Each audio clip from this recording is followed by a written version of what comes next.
Hi everybody and welcome back to Lost Genre Reddit Stories. This video is brought to you by Smiley Face Coffee, the official coffee of the Lost Genre community. Go ahead and check it out, give it a try. The link is in the description below. Now let's get started with today's story.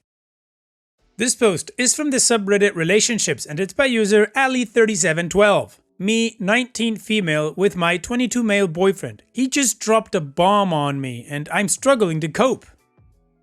So, long story, but I, 19 female, have been with my, now ex, I guess, boyfriend, 22 male, for about a year and a half now. He's been drinking a lot lately, like every night really, and going to the bars 3 times a week, which is fine. I mean, he gets his work done and we don't live together. But this past Sunday, he was coming over and said he was grabbing us some beer on the way, and it hit me that I hadn't hung out with him sober since, well, I couldn't even remember. So I told him no thank you, that I wouldn't be drinking at all.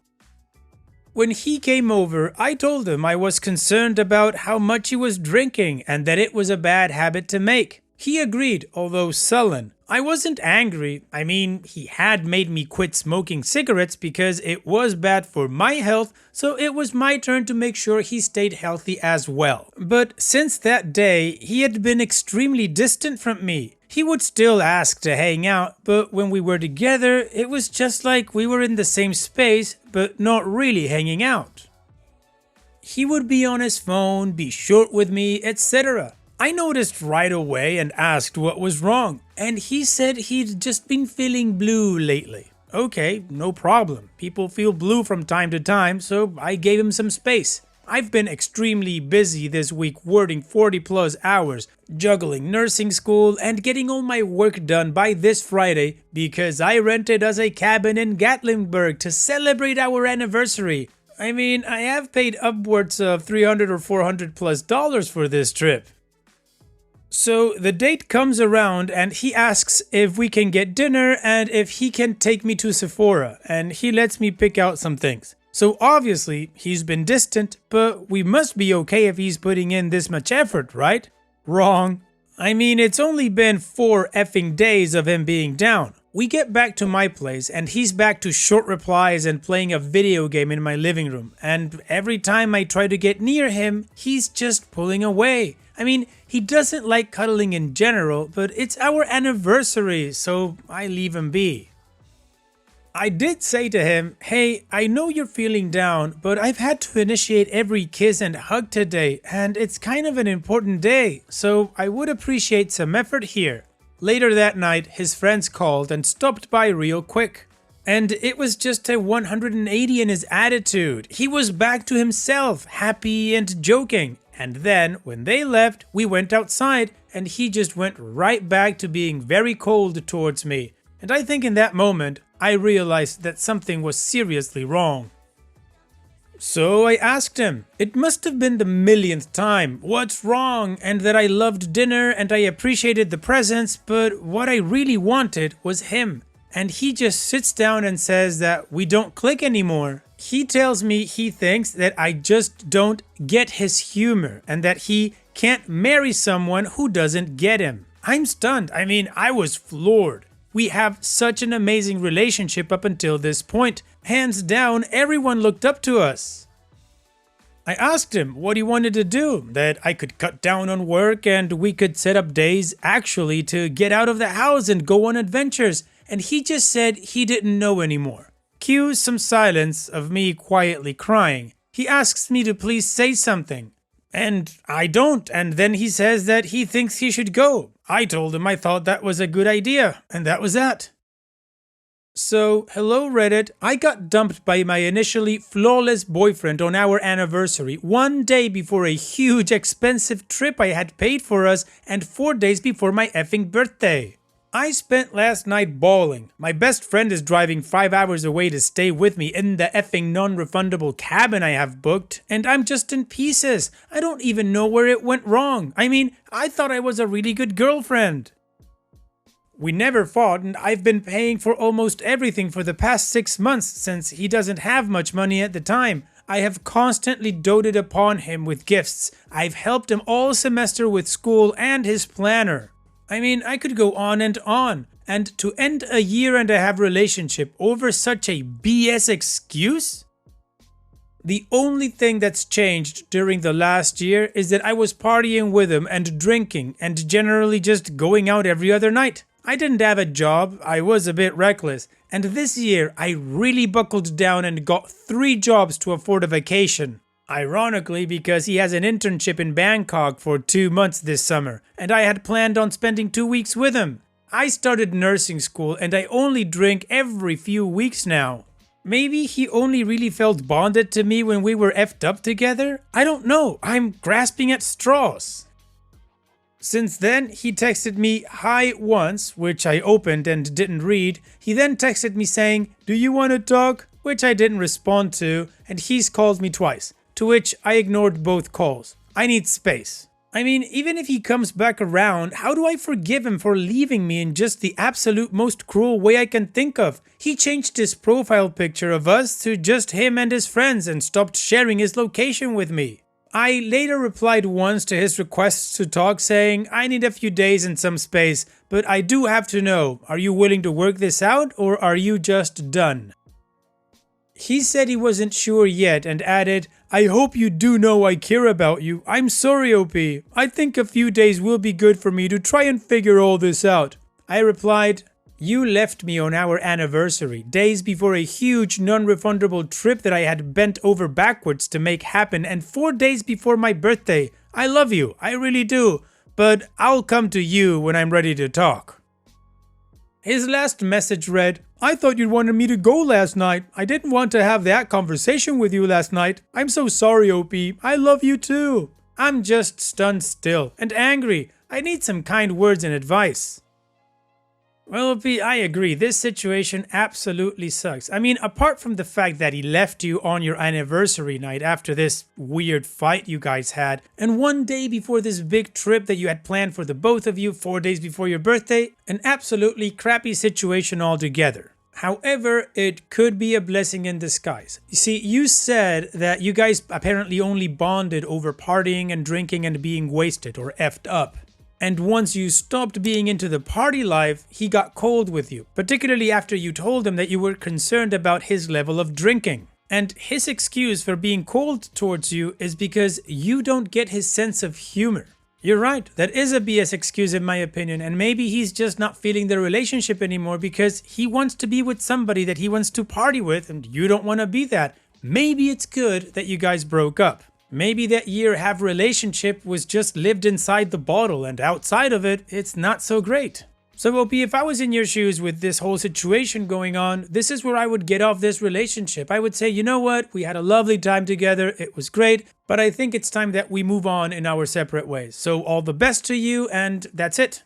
And then you focus on yourself for a while. And what do you guys think about OP's situation? How would you handle it? Let me know in the comment section, and now let's move on to the community comments to see what they said. Mabelisms says, "Don't text him back. He is trying to get you to mollify his guilt. Don't play his game. Take whatever space you need. He is pissed you said he drinks too much. He does. Go on your trip with a friend if you can and have a great time." Slimy Things says, "Sounds like you no longer getting drunk and partying means you no longer fit his lifestyle. You seem to have your crap together and he doesn't. You're better off with this breakup. Don't go running back when he comes crawling back." Soul Fan says, "If this is his best attempt at communication, then you're better off looking elsewhere. It really looks like the two of you are on significantly divergent paths here." Musically Inclined 93 says, "He seems incredibly callous and careless towards you breaking up in this way. It sounds like you are growing up and grinding to get the things you want. It has a degree, vacations, and all he seems to be interested in is getting drunk. So then you criticize him gently and with valid reasons, as it's not healthy to get drunk like that all the time, and he instantly cuts off his entire emotional connection to you and punishes you by withdrawing. I think you're better off without him and moving on to someone else. You sound like an awesome, thoughtful, and driven person. You deserve more." And Mr. Mose the cat says, "Girl, bring your BFF to Gatlinburg, sip some champagne in the hot tub of that cabin, go meet some cute guys at Smoky Mountain Brewery, spend some money at the outlets and take your mind off of it." Whether he wants to or not, it sounds like you need a vacation. Take it. Can you tell I'm from the area? Alright, well the community kind of agrees. If the whole thing revolves around being wasted and alcohol and all that stuff, and OP kind of gently told him, that's not healthy, and he pulled away, then yeah, it's over and done with. Now, OP did not reply to any comments, so we have no additional context, which means we move on straight to the update. But before that, I'd like to shortly grab your attention to tell you about our African Savannah Serenades collection from Smiley Face Coffee. Go ahead and check it out and go all day with a smiley face. Now, let's continue with that update. So, where do I even begin? This past week has definitely been one of my hardest. After he left me, we essentially went no contact until Monday. I kept myself as busy as I could. Cleaned my entire townhome, went out Thursday night to the bars, went to Gatlinburg with my friends instead and had a good time. Came back Saturday and went to a party. Sunday I got coffee with more friends. And then comes Monday. When he got back from going to his parents, we had our final talk. I showed up with his things already packed in a box, knocked on the door, and we went up to the roof. I was smoking a cig and he asked if I was smoking again and told me it was bad for my health and gave me the e-cig we had bought together, saying to use that from now on instead.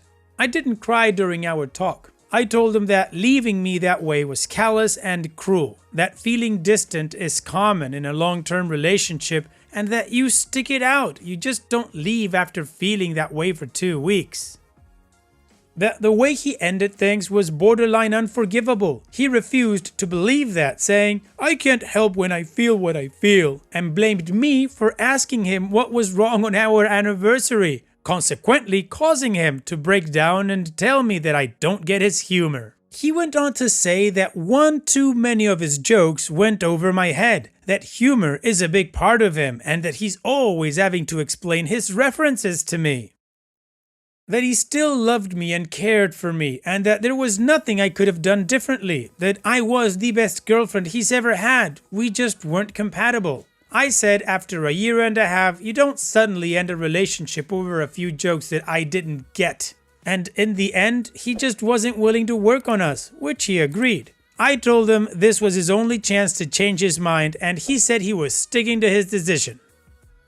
I told him his things were packed in my car and to come get them. He said he would meet me in his apartment and I refused, telling him that he would be the one carrying his things. He went and got them and handed the Polaroids on top to me. I handed them back saying to trash them, and he asked if I was sure there wasn't one I wanted to keep. I said no. He went through a couple before tossing them in the garbage. His room was still the same. No pictures of us had been taken down. He walked me out to my car, he lingered, and then walked off to later texting, "I'm so sorry, OP. I hope you know this isn't easy or fun for me. I hope you're doing okay." I didn't respond. I unfriended him on everything. I took his contact out of my phone. I changed my Netflix passcode. I changed my Facebook status to single, and in one drunken fit, I paid for Tinder Gold. He's kept me on everything and watches what I post. Eventually, I'll block him and give him no contact.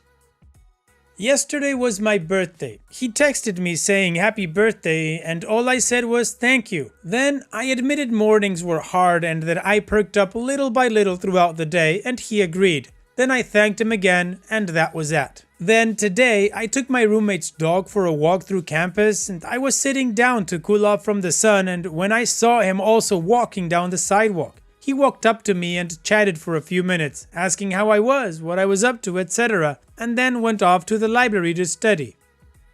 I have some dates lined up throughout the week, girls' night tomorrow after class and a few parties to attend. Friday I'm going to Nashville to be with my friends and family.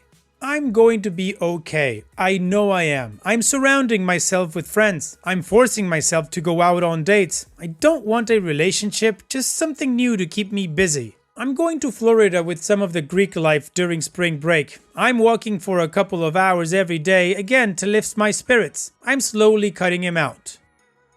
It's my first breakup. He was my first love. I never expected to feel physically heavy in my chest. I didn't expect the feelings to come in waves. One moment, I'm on top of the world with endless energy. The next, I'm struggling to get out of bed. But I do, every day. I go out, I call my friends, I talk to a new guy, and I creep on animal shelter websites debating to get a puppy. It hurts like hell, but it's not what I expected it to be like. It's a pain I know I'll heal from. Well, OP, apparently it's still raw, of course, because you just broke up. But the good thing is that you're out of that relationship that in the end wasn't giving you anything but grief. I think he was absolutely right. You guys are not a match anymore and you should just move on. So good for you. And like you say, it is a pain you'll heal from. So here's wishing you the best in the future, OP. Thank you for sharing and take care. Now, let's finish this video with a mood booster post. This post is from the subreddit Malicious Compliance and it's by user Weird Stories here. Malicious compliance to a bank's arrogant savings plan. A couple of clarifications. I'll use the money sign when referring to money for ease, but this is on local currency. The story is a fairly long way back in time, and back then salaries monthly will range between 170 monies to 350 monies, stretching the upper end a bit. Now, the story. So, my grandfather was at a point in his life with a wife and a couple of young kids settled in an apartment and was working in a factory and painting houses. He was working more than 8-hour jobs, 6 days a week to provide as well as save money for the future and for the kids, and, as it ended up, the grandkids as well. So, with about a double income, he was managing to put some money on the side each month. He had gone to one of the local banks and opened up a savings account with a healthy interest, different times. He put in some money, about 5,000 monies, and left it to grow. A year later, he wanted to put in some more money and start a new plan for another year, and the guy told him to go with one of their new plans where the interest was 2.5%. Up from under 2% on the normal end-of-year paying plan he had, and this new plan was paying the interest every day as well as he could add money each month instead of once a year before starting a new plan. According to Grandpa, even the fine print didn't have any negatives, so he went with it, about 7,000 monies at that point. 3 to 4 months go by and he goes in to add some money to the account and asks for the account movements to be updated. Back then, you had a booklet that they put in an old style printer and it would add only what was not already printed. Brand new tech back then. He gets his printout and it's 4 months of daily zero monies interest added. When you do the math, 7,000 times 0.025 divided by 365, you get about 0.48 monies per day, which was not being paid. He asked why after 4 months of daily payments, his deposit was still the same, and the clerk smirked back that the amount was too small. The system was not calculating cents, just whole numbers. So with his amount being 7,000, his daily payment was 0.48 monies. It rounded to 0 monies.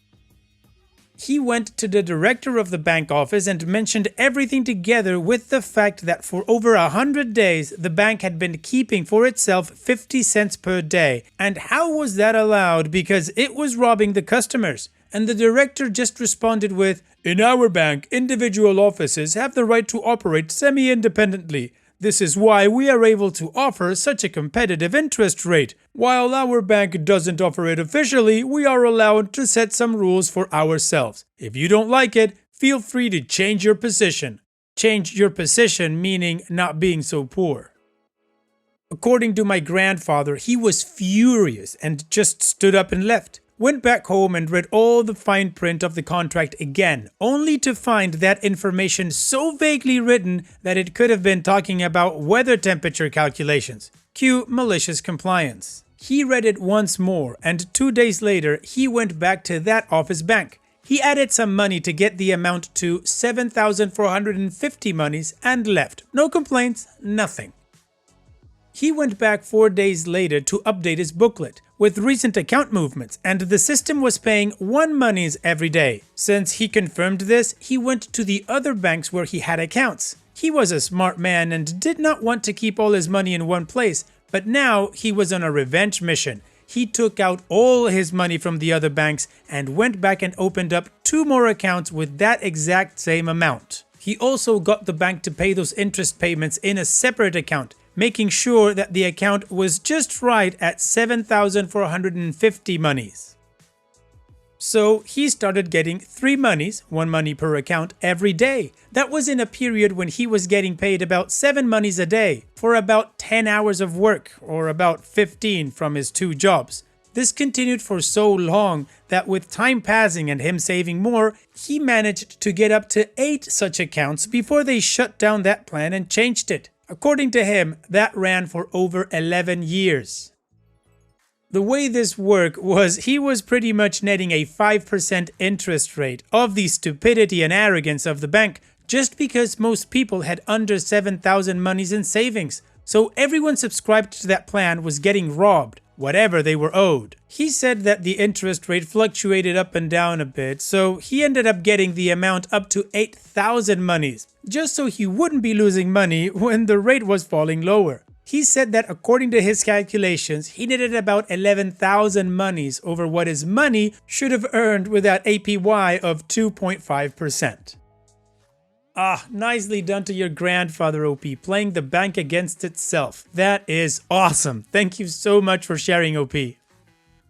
And that's it for today's video. Thank you so much for taking the time to watch it. Now, if you've gotten to this point in the video, I assume that you like these stories that I'm reading out. So here are a couple more that you might enjoy. And if you don't have any time to watch another story right now, save it for later. And also, don't forget to hit that subscribe button.